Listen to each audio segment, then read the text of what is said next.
to let you guys know that I'm gonna go back to med school. And I wanted to become a doctor ever since. Siguro, isa din sa factor because I really wanna understand my situation right now. Okay. And aside from that, gusto ko din makatulong overall. Totoo naman, this industry, it really pays well. Pero, I really wanna use my knowledge to help people. That's nice. Huge sacrifice kasi hindi din siya madali. I know.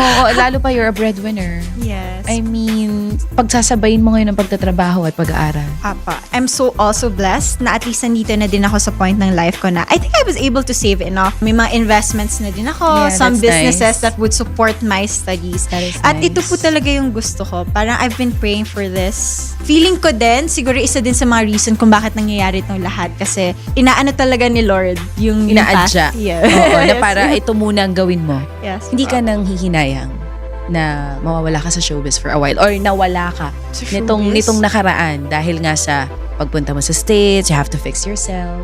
Hindi, Ate Cho. Kasi feeling ko, nahanap ko din yung sarili ko. Hindi man perfect. Hindi siya yung perfect parang hero story na okay na ako agad.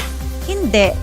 Pero, So mga kapolitika, inyo pong nakita at napanood yung interview ni Rabea Mateo, yung pinaka-highlight ng kanyang sinabi together with DJ Chacha na kung saan is nagbabalak na siyang iwanan or lisanin yung mundo ng showbiz. So atin itong pag-usapan kasi napakarami pong aral tayong mapupulot at very inspiring itong interview ni DJ Chacha dito kay Miss Universe Philippines Rabea Mateo. So ating pag-uusapan yung kanilang naging talakayan dito na kung saan ay sinabi ni Rabea na nagbabalak na siyang iwanan yung showbiz. So ano ba yung nangyari mga kapolitika? Kasi ito daw pa lang si Rabea Mateo is nagkaroon siya ng breakdown. Nagkaroon siya ng mental stress. At ang sabi pa nga niya, yung pinaka-highlight dito ng kanyang sinabi sa kanilang interview is meron daw mga moments sometimes na kinakailangan nilang maging masaya at maganda yung kailang imahe sa harap ng publiko kahit deep inside ay meron silang mga deep emotional feelings. Okay, so yun yung kanyang sinabi at hindi daw ibig sabihin na pagkilala ka na ay lagi ka nang masaya. At ayon pa nga sa kanya is maging masaya ka lang daw pag nahanap mo na yung purpose mo sa buhay. So ito yung pinaka-highlight ng sinabi dito kasi very inspiring mga kapolitika at I believe na very worth it na pag-usapan natin itong kanilang interview ni DJ Chacha dito kay Rabea Mateo. So sa ngayon po, ang plano ni Rabea is naka-recover na siya doon sa tinatawag niya na mental stress. And then, actually sinasabi niya pa nga na pagsabayin niya yung pag-aaral at showbiz dahil hindi lingid sa ating kaalaman na siya ay breadwinner sa kailang pamilya. So, kinakailangan niya pa rin kumita at the same time mag-aral siya sa medical school. Pero kung makapagtapos naman daw siya sa kanyang pagiging doktor, ay iwanan niya na daw yung showbiz at mag-focus na lang sa pagiging doktor kasi masaya daw na nararamdaman niya na meron siyang calling na tumulong sa ibang tao. So, magagawa niya daw yan pag siya ay maging isa ng ganap na doktor. Okay, so yun yung talagang golden words coming from Miss Universe Philippines Rabea Mateo. At dito mga kapolitika, napakarami pa nilang pag-usapan na kung saan ay ating panonoorin in the latter part of this video. So si Rabea Mateo ay yung ating Miss Universe Philippines 2020 at nag-represent ng ating bansa. Pero hanggang top 30 lang siya doon sa international competition. So narito po at ating panonoorin yung naging interview. pasok ngayon kasi alam ko meron pang doubts in my head. I need to heal fully na walang, all or nothing. Sinasabi nga nila, it's either buong buo or wag mong papasukin. Mm-hmm. So, darating yung panahon na pag feeling ko ready na ako, baka more than pa yung Rabea in the past, gusto ko talaga maging best version. At yun yung mamimit niya at masasabi niya talaga na blessing ako sa kanya ni Lord. Yun yung parang goal ko na pag pumasok ako at naging girlfriend ako, na ma-experience ng partner ko yung God's grace through me. Sarap. It will come. Sana. It will come. Hindi naman po nagmamadali. Oo naman. Hindi dapat pagmadali. Bagets na bagets pa si Rabea. Oo, nasa kalendaryo pa rin si ate mo, girl. Sinasabi mo nga kasi sa akin kanina, eto, showbiz and pageant, ginawa mo siya because you want to provide for your family. kung sakali man, no, hindi naman natin alam nga kasi kung ano mangyayari, meron kang project na gustong gawin bago mo iwan yung showbiz, ano yan? Gustong-gusto ko talagang gawin, rom-com.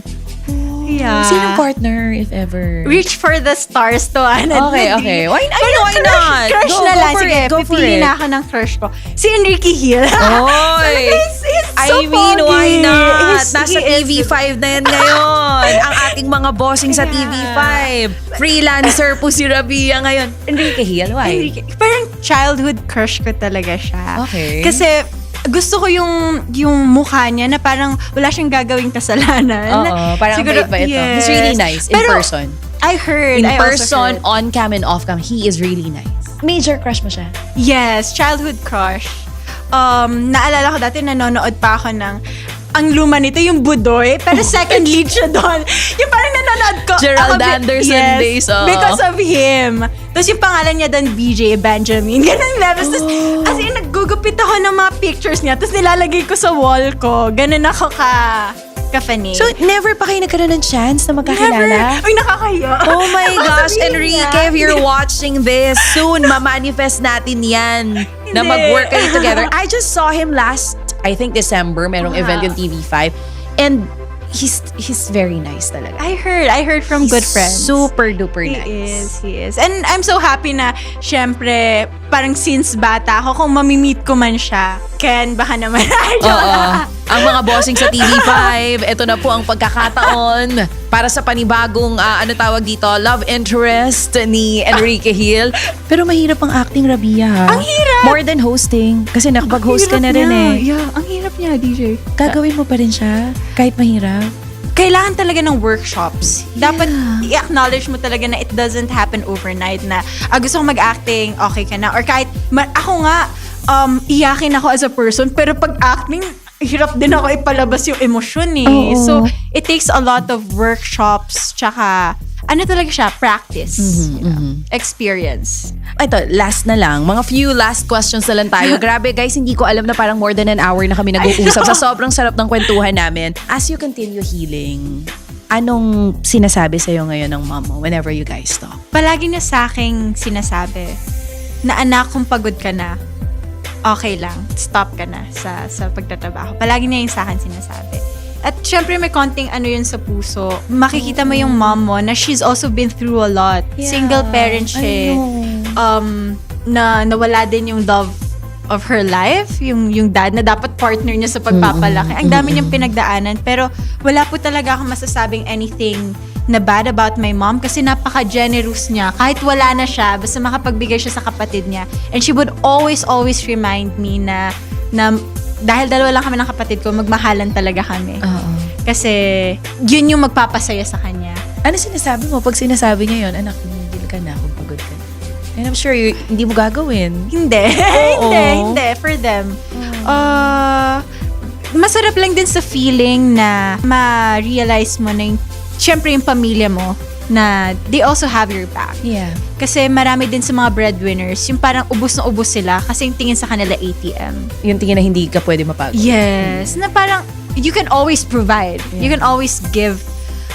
Pero yung mama ko, kahit ganyan na po yung age niya, alam niyo po, nagnenegosyo pa rin po yun kahit maliit-liit. Nagbebenta siya ng mga alige na parang binibili niya, tapos magpapattern siya na ilan. Pero palugi. Nagbebenta siya, pero minsan lugi siya. Pero sabi ko, okay lang yun, ma. Ganyan ginagawa niya pag hindi niya nabebenta yung alige paste na yun. Binibigay niya sa... You're very open to your mom. I am. Everything. Lahat. Kahit yung heartache ko po, Yeah. nakita ko ng mama ko na umiiyak. Oh. And I'm sure di niya sinasabi sa'yo kung ano man yung mga pinagdaanan mong sakit. Mas masakit for her. Yeah. If there's anything that you would like to tell your mom, ano yun? Thank you for being really a role model.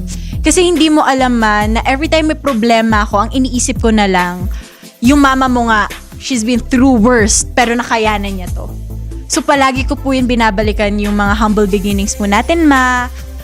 Hindi po ako magsasawang to provide for you hanggang maging donya ka na. Yun talaga yung promise ko sa kanya na ibibigay ko talaga yung life na deserve niya kasi marami siyang sakit na pinagdaanan sa buhay at gusto ko yung maging blessing ni Lord na kahit hindi man sila nag-end up ng tatay ko, at least kami parang We're beautiful mistakes. Kami ng kapatid ko. You are not a mistake. Because, you know, I would No.